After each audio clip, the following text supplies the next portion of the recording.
y'all, man? We are back at it again with another one. This your boy Bezo with Wheels. We're gonna paint a car today. In particular, a 73 Jaguar. This car should be no different from your car. Kind of want to get in y'all's heads, y'all's shoes. It may be you're interested in painting your car that's been sitting in the garage, sitting outside, sun-baked, looks ruined. It looks like it has no hope. It's pretty much no different from the next person's car. It's just an older car. We're gonna dive into it. I've already hit it with some 80 grit. Now we're gonna take it up to some 180 grit, and we're gonna buzz over it. I will be real descriptive on this particular video. So if you already know how to paint, then maybe this video is not for you. If you're new to the channel, go ahead and hit that subscribe button. But we're gonna turn this into magic. We're gonna make magic. We're gonna have some fun with it, but at the same time, we're gonna learn. So if you're interested in learning, then this is the video. You should like, comment, share, and subscribe too. Let's get it.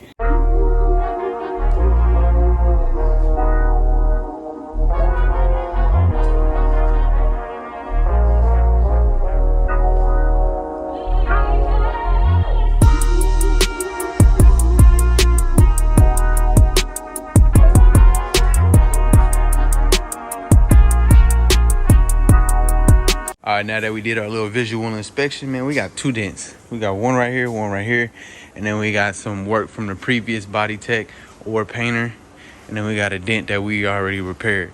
So this car is pretty much ready to just kind of buzz down with some 180 grit. As a matter of fact, I already hit the whole car with 80 grit. Now we're gonna take it up to some 180. If your car looks like this, or is rough, or does look like it's been, paint peeling and whatnot, I say hit it with some 80 grit and just get it all feather edged and smooth, such as this. So when I rub my finger across all these layers, it feels like one layer. It looks like multiple. It is multiple, but it feels like one layer.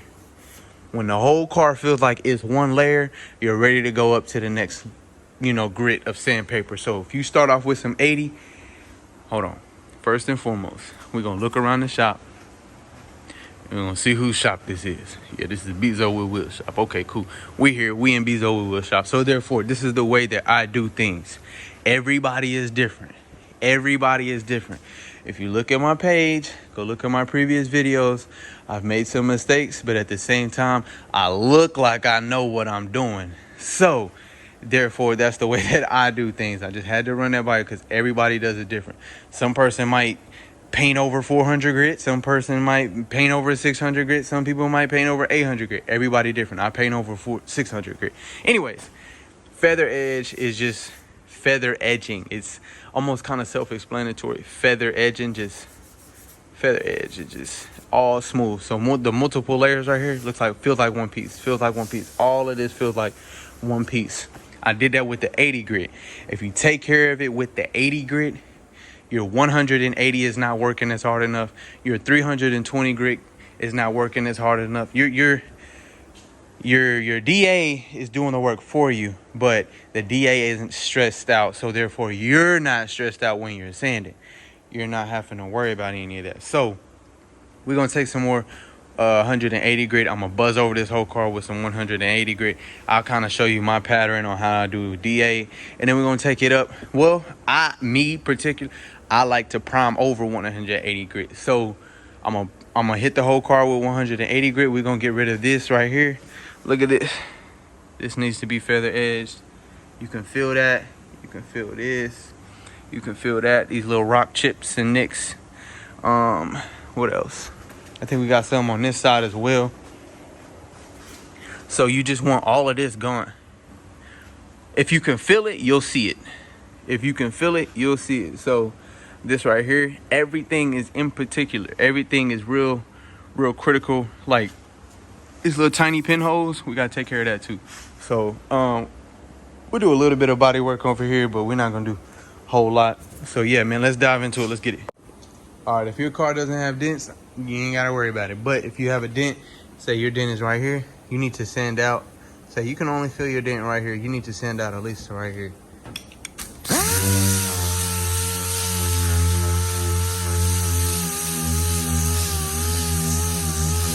All right, you're gonna wipe it, a little bit of wax and grease remover, clean it off. Then you'll bond up. Okay, so your dent is right here. The dent, I can only feel the dent right here. but you still want to get around here, because when you slam right here, whatever hit right here, it more than likely pushed around here a little bit lower. You just can't feel it because the dent got hit right here, or the area got hit right here, but this area might be low. So go ahead and boom. We're gonna grab some Bondo. We got some high-tech Bondo, lightweight. We got a little bit of hardener. You can get this from AutoZone or Riley, not this particular brand. My bad, y'all. I'm gonna attempt to do this with one hand.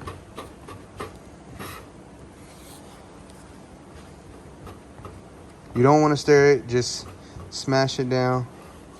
Wipe, smash, wipe, smash. Okay, now we're pretty mixed up. Now we'll just do one clean wipe.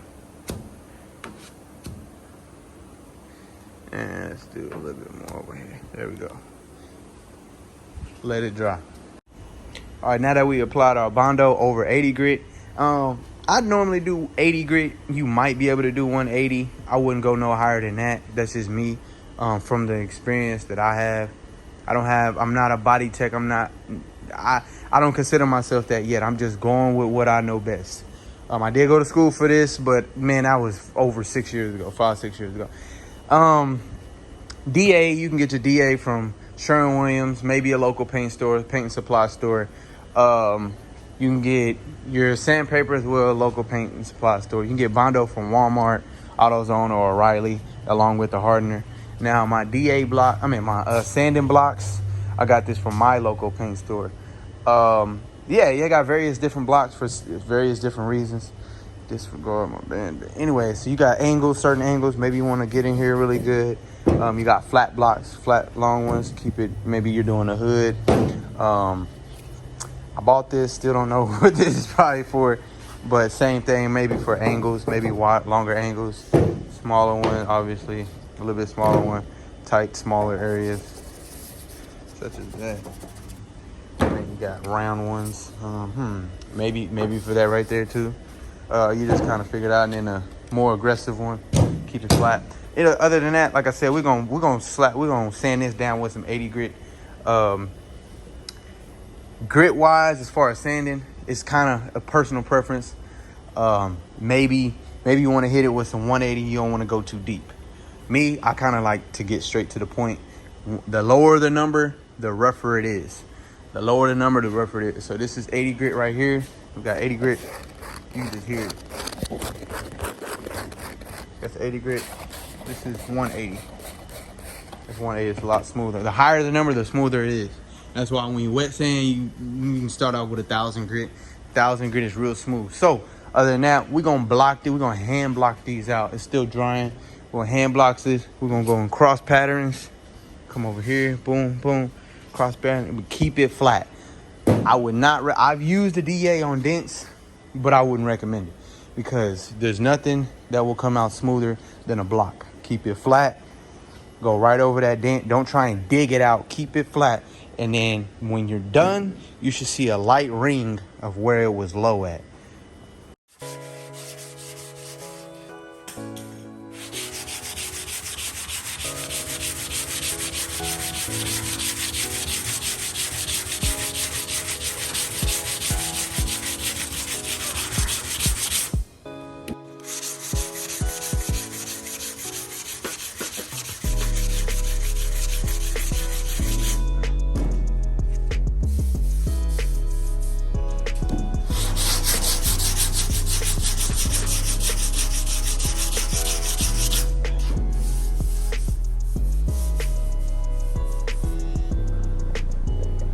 Alright, as y'all can see, just like that. Dent damn near gone. It's just gotta be feather edge. I'm gonna probably take it down. I'm gonna probably chase it with like some 120. I'm gonna probably sand over it with some 180, but that dent should be about gone. Same thing with this one. I sand this bad boy down. That's the concept. My bad, I got my mask on. Whew. That's the concept of a dent. Now after that, it's just all about taking your time and kind of focusing on the quality of the sanding, and then go from there. Really, like I said, sand that dent out with 80 grit, Bondo. Use some hardener, use some Bondo. stir it up. Probably save another video for that mixing ratio. Unless you want to drop it in the comments, I can kind of let you guys know. Anyways, yeah, let's go to the next step. We're gonna buzz this down with some 80 grit, sanding it down. Should be some 180 right here. 180. Feather edge it.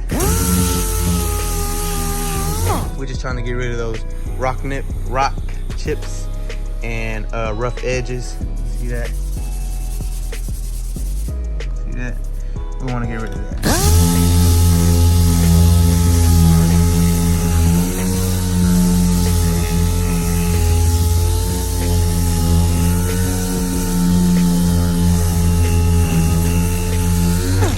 See how a little bit more smoother it looks?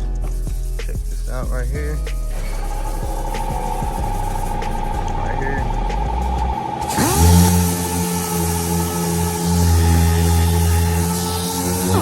Smooth. Whole thing, and then we'll get ready to prime. All right, man. Got it all masked down. Sanded it down with some 180 grit. We're gonna prime over this 180. Like I said, everybody do it different, but this is how I do it. So, gonna knock it out, man. Good to go. We got the wax and grease remover, applied the wax and grease remover, wiped all the sand and dust down. We're gonna spot prime first. Spot priming is just hitting all the areas that's gonna show up the most. The Bondo areas, the rest of the Bondo areas. Rest of the Bondo areas like such. And then we'll do about 2 coats. Let's get it.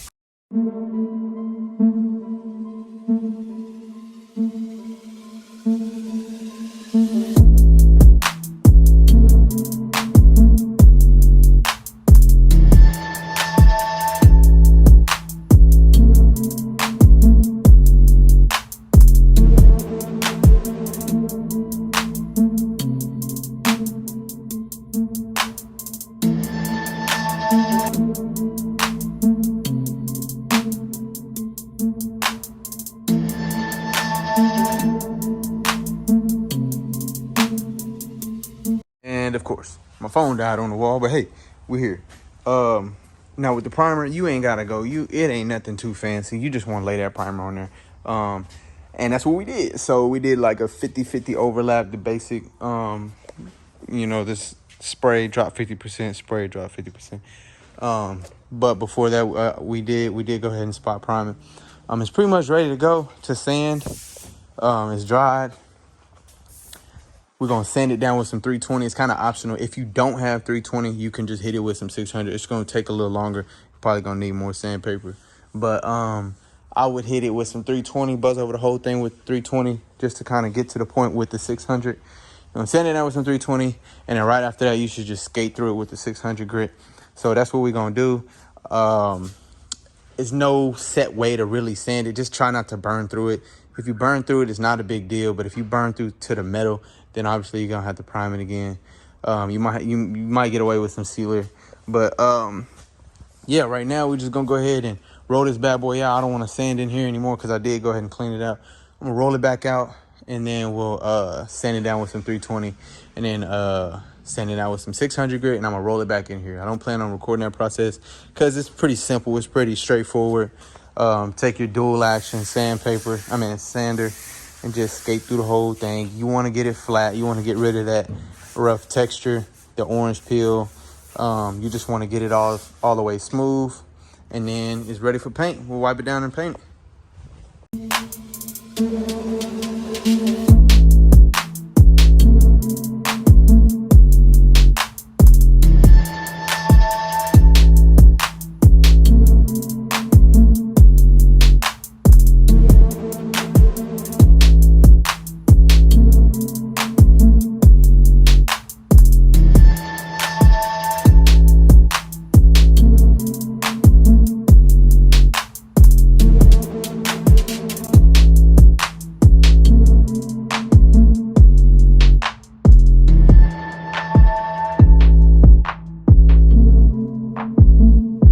Y'all can see I'm spraying panel by panel, but when I go panel by panel, I want to go past about 6 inches past that seam where that door and that front fender meets. The reason I do that is to prevent any type of runs or drips that the paint can accumulate by hitting that seam. You want to hit that seam as less as possible. So to give you a better example, if I were to spray only the front fender and stop where the door and the fender meets, that split, that crack, if I were to stop every time that I sprayed the panel, and then when it's time to spray the door, I spray the door and I stop every time, right where that door meets the panel, you're going to end up hitting that, that seam twice.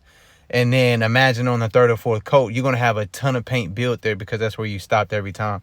So you want to avoid that. So you go past it. And then whenever you spray the door, you stop where you stopped at.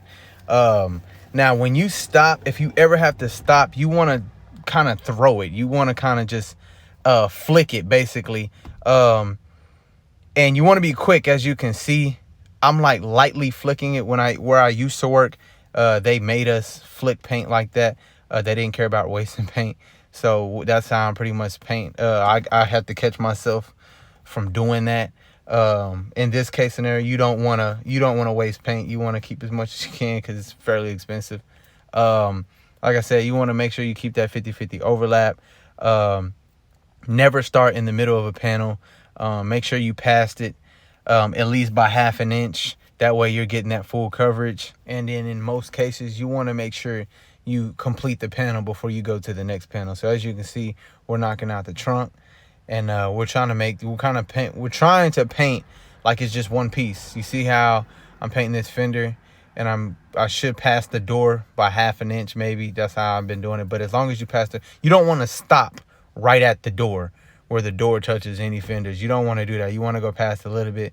So as you can see right here, I'm passing it. So when I'm getting ready to spray the door, I can start a little bit after that seam. That way I'm not hitting that seam again and again and again.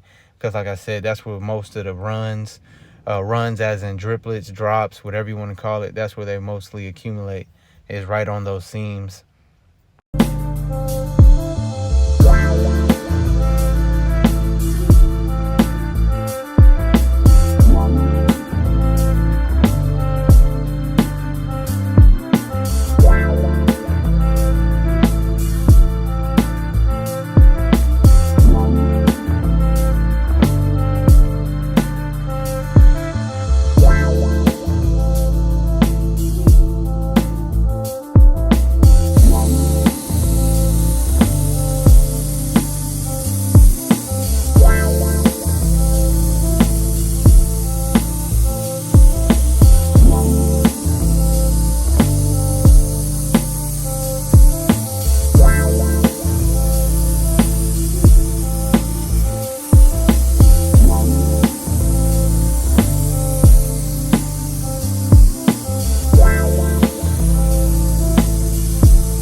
All right, man, this is how we looking.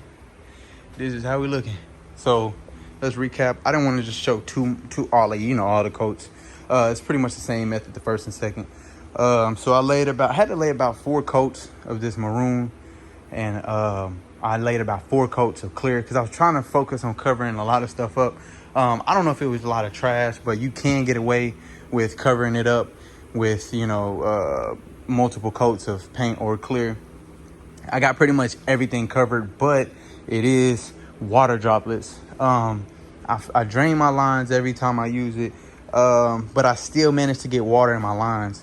I drain my tank and my lines and my filter, but I still get water in the hoses. I don't know if it's because it's traveling through 3 hoses before it gets to my gun or what, but for the most part, they lay down really, really good. He does have a buffer that's going to be taking control over this bad boy. After the buffer has a lot of room to play with. I got about 4 coats of clear on here. Like I said, it laid down really good. Oh, got a little orange peel, but nothing too crazy. You can see the lights. You can see a high quality. That'd be bad if I drop my phone. But you want to be able, it's a lot. It's not too bad of orange peel when it's, you can look at something and it's not blurry. That's orange peel. It looks like the texture of an orange. But for the most part, looks good. Let's kind of recap before I close this video. First thing we did was we put the car in here. If your car looks like it's been sitting in sitting in the sun, look like it's just been in the garage for a long time, looks like it has no hope, bust that mug down with some 80 grit. Sand the whole thing down with 80 grit. Feather edge it. Get it all smooth and even with that 80 grit. Whenever you're ready to go to the next process, me particularly, everybody else goes to like 320, maybe even 400. I don't know. I go to 180. I go to the next step to 180. So I go 80 grit to 180 grit. And then I do the same process with the 80 grit. Get it all smooth with the 180 grit. And then after you feel like you're confident and smooth enough, mask that car up, mask it exactly how it needs to be, and then go ahead and prime it. When you prime it, I would do about 3 coats just to cover up those 180 scratches. I mean, you can prime over 320, maybe even 400. I don't know. I'm just used to 180, but you can probably prime over some 320, and then priming over 320. I believe it will make that priming process a little bit faster. It'll lay down a lot smoother, quicker. You probably won't have to use as much primer. But I like 180. 180 is real durable. Prime over that 180. Once you primed it over 180, you're going to sand that primer down with some 320. Well, if you want to do, I would say 400. I sand it down with 320 because I'm pretty comfortable with it, and I don't burn through the primer as much. So I, sand the primer with some 320, and then I'll chase it with 600. You can chase it with 400 or chase it with 600 or chase it with 8, meaning you would end with 600 and then paint on top of that 600 scratches, the grit, the 600 grit. Or you can paint over 400 or you can paint over 800. It's up to you, personal preference.